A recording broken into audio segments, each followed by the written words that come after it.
Halo Sumatera Utara, selamat siang pemirsa. Sumatera Utara hari ini kembali hadir menjumpai Anda edisi Jumat 5 Januari 2024. Kali ini bersama saya Ahmad Rafiq. Seperti biasa pemirsa, informasi aktual telah dihimpun oleh tim redaksi kami dan inilah Sumatera Utara hari ini selengkapnya.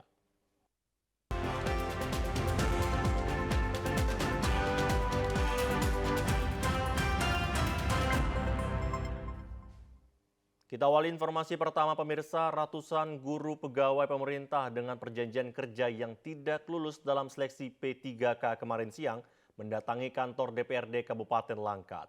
Kedatangan ratusan guru ini berakhir ricuh karena lembaga bantuan hukum pihak guru bersitegang dengan anggota DPRD Kabupaten Langkat.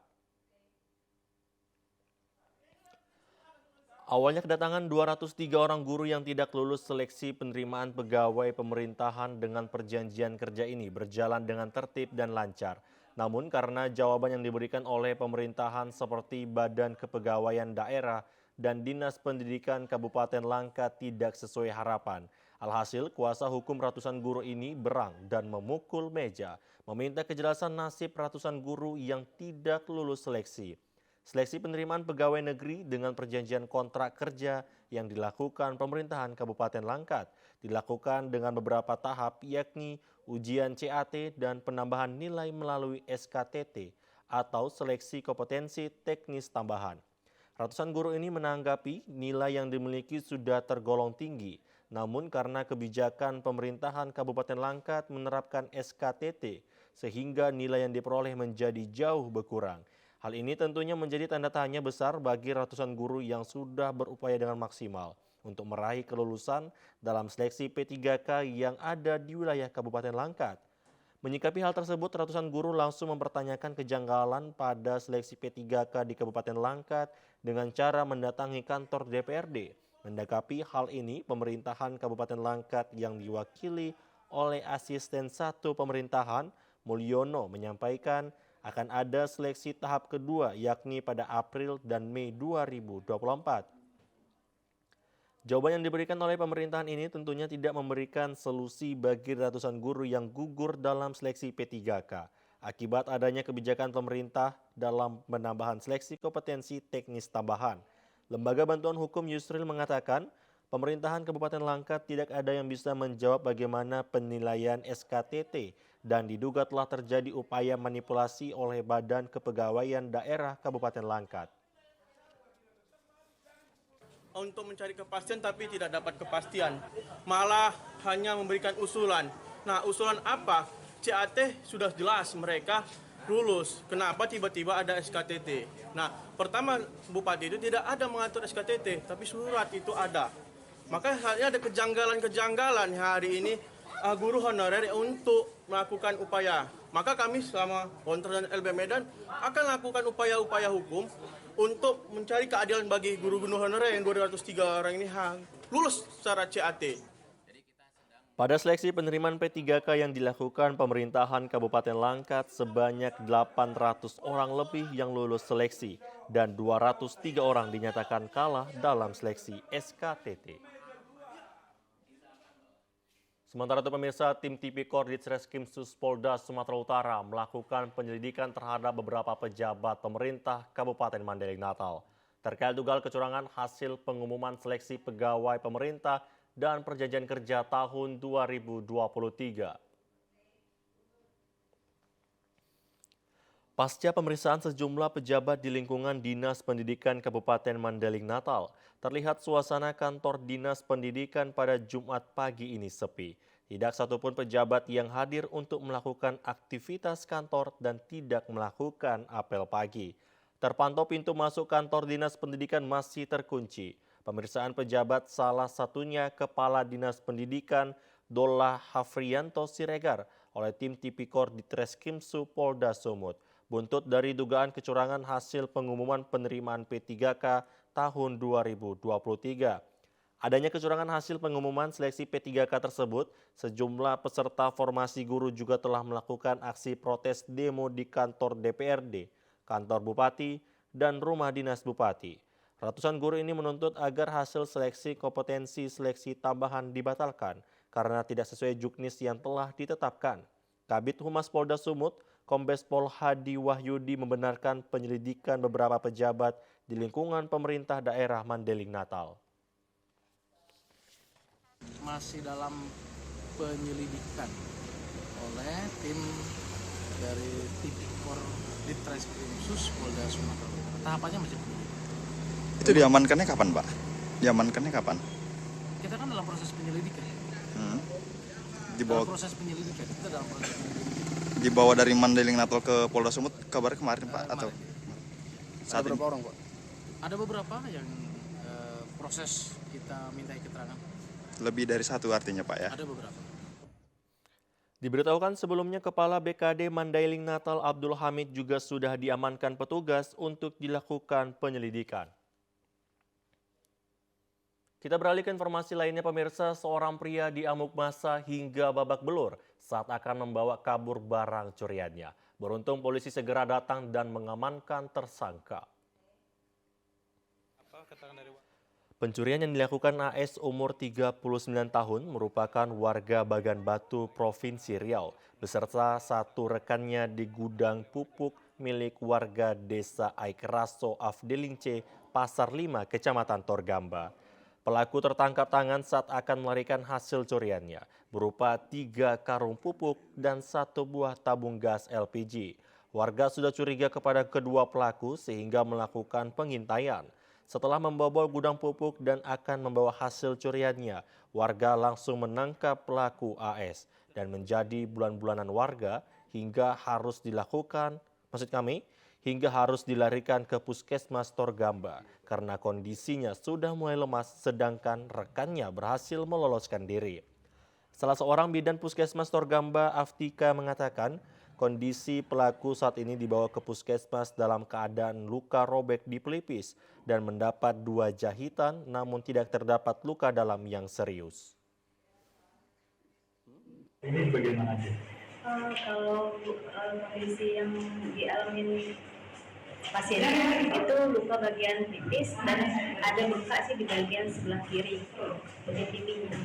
Jadi juga kenanya, kena pukulan. Iya, seperti itu. Udah berapa hari dirawat di puskesmas?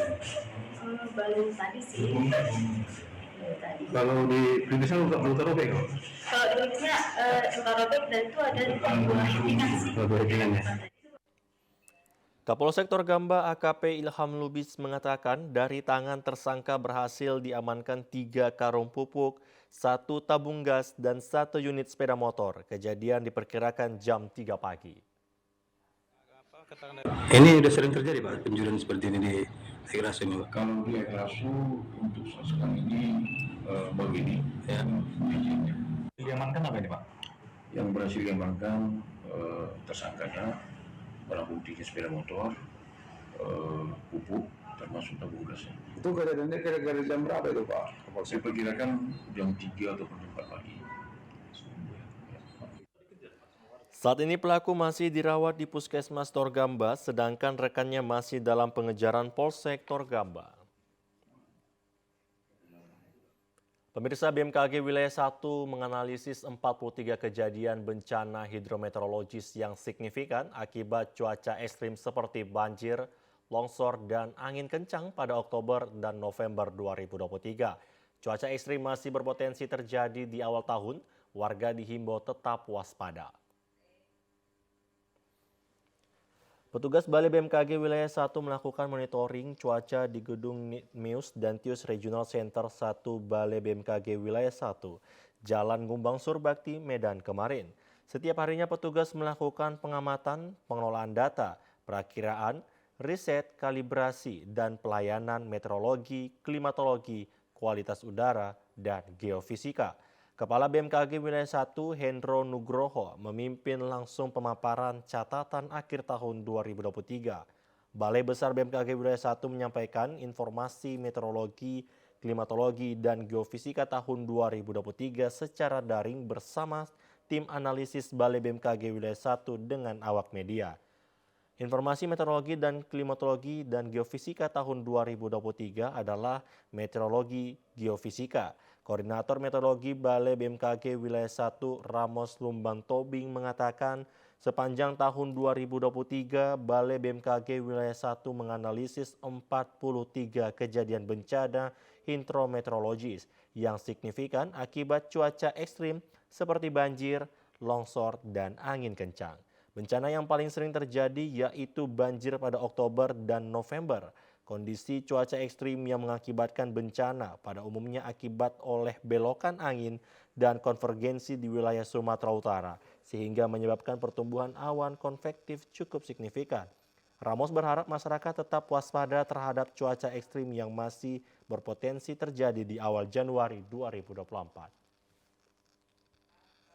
Kami BMKG Wilayah 1 Medan itu mencatat dan menganalisis bahwasanya kondisi cuaca ekstrim pada tahun 2023 Oktober dan November itu kami mencatat ada 43 kejadian cuaca ekstrim berupa banjir, longsor, angin kencang.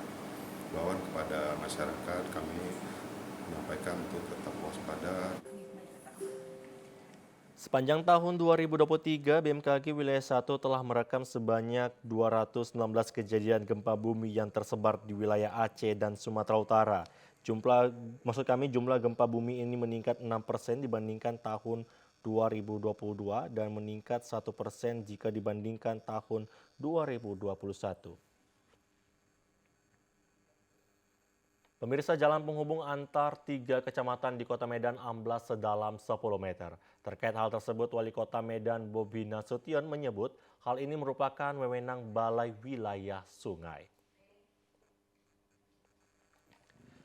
Jalan sepanjang 3 meter yang merupakan jalan penghubung antar 3 kecamatan di Jalan Saudara Medan amblas sedalam 10 meter sejak 10 hari terakhir. Meskipun sudah disegel warga setempat, namun masyarakat tetap melintasi jalan tersebut karena jalan tersebut merupakan jalan alternatif terdekat untuk melintas dan jika mencari jalan lain jaraknya cukup jauh. Banyak juga warga yang mengeluh kondisi jalan yang longsor tersebut karena jika dibiarkan bisa mengakibatkan adanya korban. Menanggapi hal tersebut, Wali Kota Bobi Nasution ditemui awak media mengatakan akan mengecek terkait kerusakan kepada Dinas Sumber Daya Air Bina Marga Bina Konstruksi Medan. Namun demikian, Bobi tidak menampik jika jalan yang berada di pinggir sungai merupakan wewenang dari Balai Wilayah Sungai atau BWS. Meskipun demikian, Bobi menyebut jika Pemko Medan mampu untuk memperbaikinya. Di pinggir sungai ya? Iya Pak, udah 10 hari Pak belum diperbaiki. Udah 10 hari katanya, kata keluhan warga Pak. Itu udah tahu atau gimana Pak? Nanti coba saya cek ya, tapi bukan mau lempar-lempar tanggung jawab enggak, tapi akan saya cek, pasti akan saya cek kalau memang bisa kami kerjakan, akan coba kami kerjakan, tapi kan kalau di pinggir sungai, kita sama-sama tahu ya, saya bukan lempar tanggung jawab, bukan, tapi di pinggir sungai itu biasanya ada jalan speksi, namanya memang itu wilayahnya, sebenarnya wilayahnya dari PWS. Pemirsa, pasca tahun baru 2024, harga kebutuhan bahan pokok di sejumlah pasar tradisional di Padang Lawas melonjak naik. Kenaikan terjadi pada bawang merah, cabai, dan tomat yang hampir 100%. Minimnya pasokan serta tingginya permintaan turut mendongkrak naiknya harga. Faktor cuaca yang tidak menentu di sentra pertanian saat ini turut memicu kenaikan harga kebutuhan bahan pokok.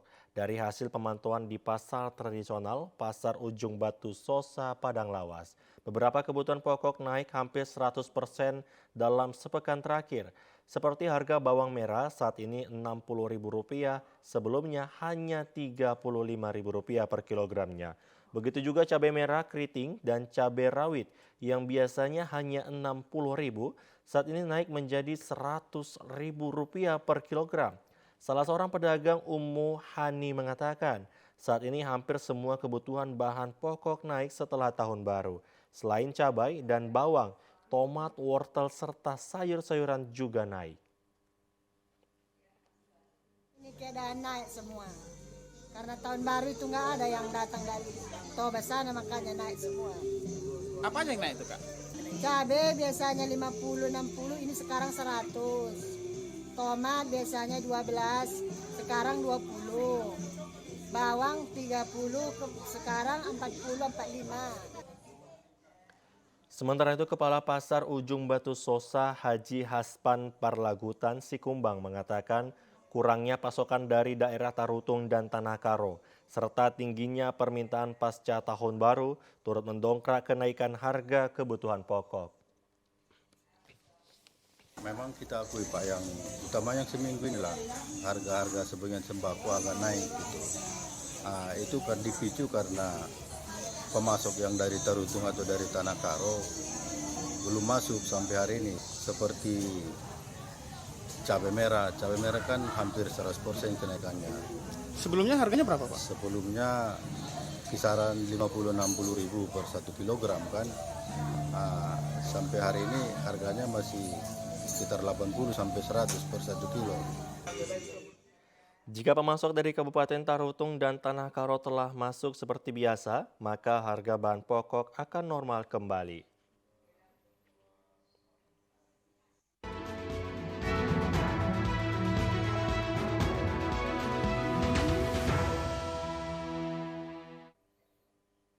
Pemirsa, KPU RI melakukan kunjungan dan pemeriksaan gudang logistik KPU Kota Medan. Komisioner KPU RI menyatakan kondisi gudang baik dan belum ada kendala pengiriman logistik di Sumatera Utara.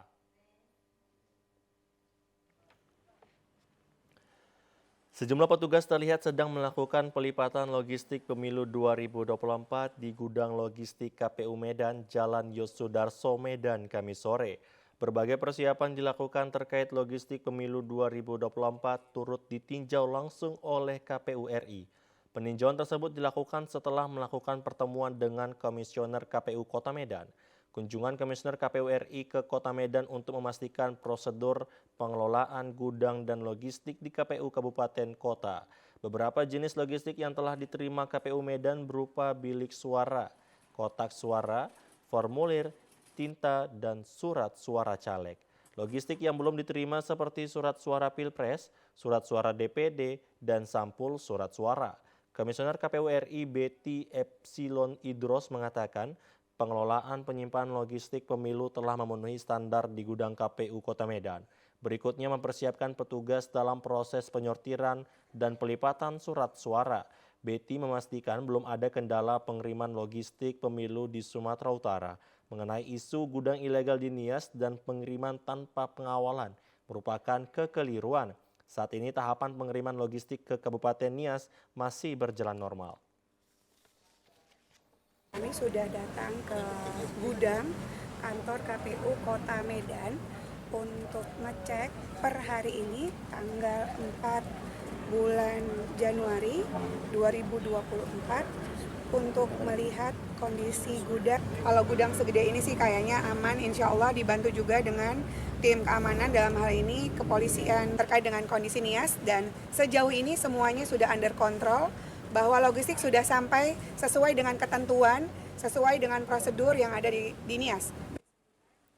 Setelah kunjungannya ke gudang logistik KPU Kota Medan, Komisioner KPU RI melanjutkan kunjungan kerjanya ke Kota Binjai dan dilanjutkan ke Nias pada hari Jumat.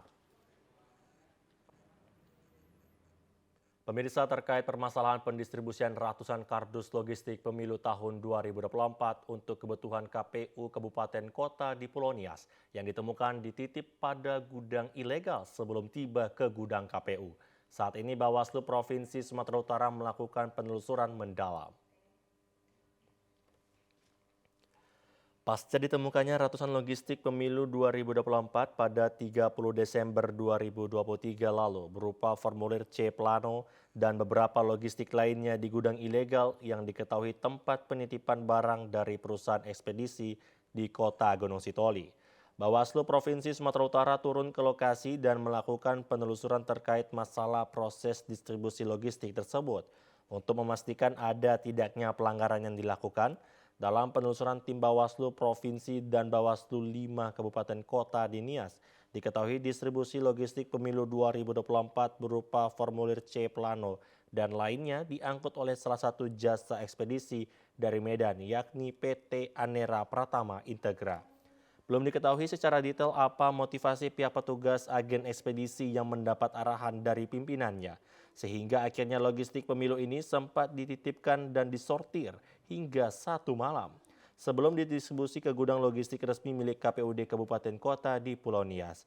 Tim Bawaslu tidak menginginkan kejadian itu terulang karena potensi kerawanan bisa timbul dan mengancam terganggunya penyelenggara pemilu.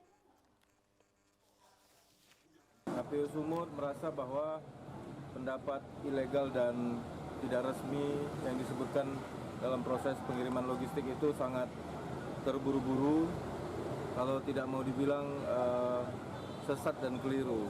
Patut diketahui bahwa mengapa tidak ada pengawalan yang ketat dari pihak kepolisian. Sesuai di juknis kami, pengawalan polisi yang ketat itu ada di logistik jenis surat suara. Fakta lain dalam penelusuran ini 476 kardus berisi logistik pemilu 2024, satu kotak tercecer ke Kabupaten Tanjung Balai dalam distribusi tersebut. Sementara dari keterangan staf agen perusahaan ekspedisi Ilham Caniago mengatakan, ratusan logistik pemilu yang tiba di gudangnya bercampur dengan muatan barang lainnya seperti seng.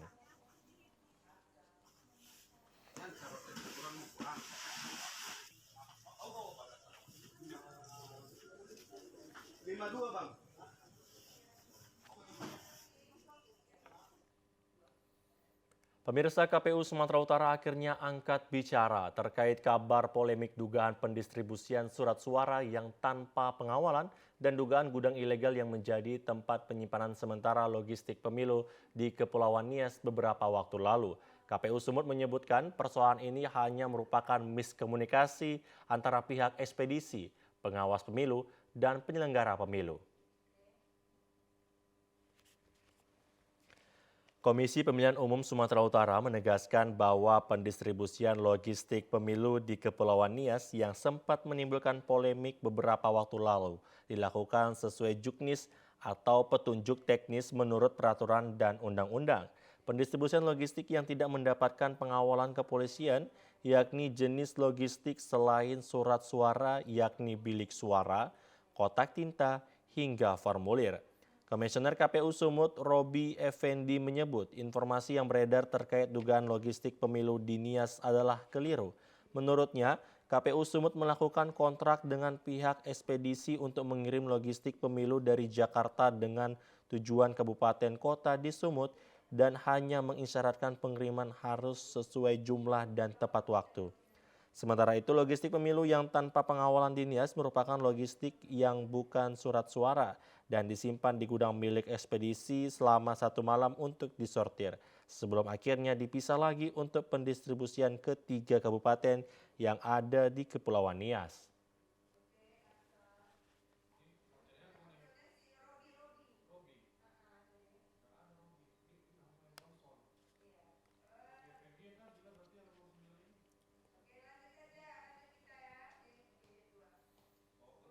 Pemirsa, 5 caleg dari 4 partai yang akan dicoret KPU Deli Serdang menempuh jalur gugatan ke Bawaslu Deli Serdang dan pihak Bawaslu melakukan mediasi.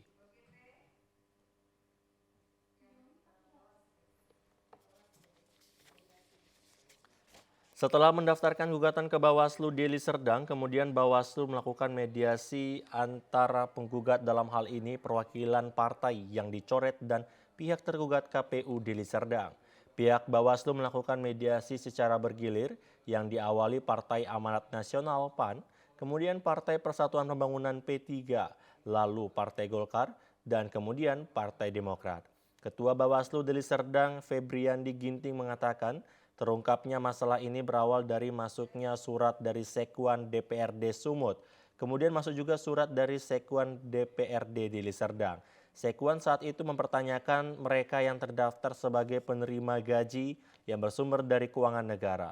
5 orang caleg itu berasal dari 4 partai yang berbeda dan selanjutnya KPUD Deli Serdang mengeluarkan surat keputusan nomor 2113 tahun 2023 tentang perubahan atas keputusan sebelumnya nomor 2023 tentang daftar calon anggota DPRD Deli Serdang dalam pemilu dalam pemilu 2024. Berdasarkan surat keputusan pencoretan 5 nama caleg tersebut, partai melakukan gugatan ke Bawaslu Deli Serdang dan selanjutnya Bawaslu melakukan mediasi.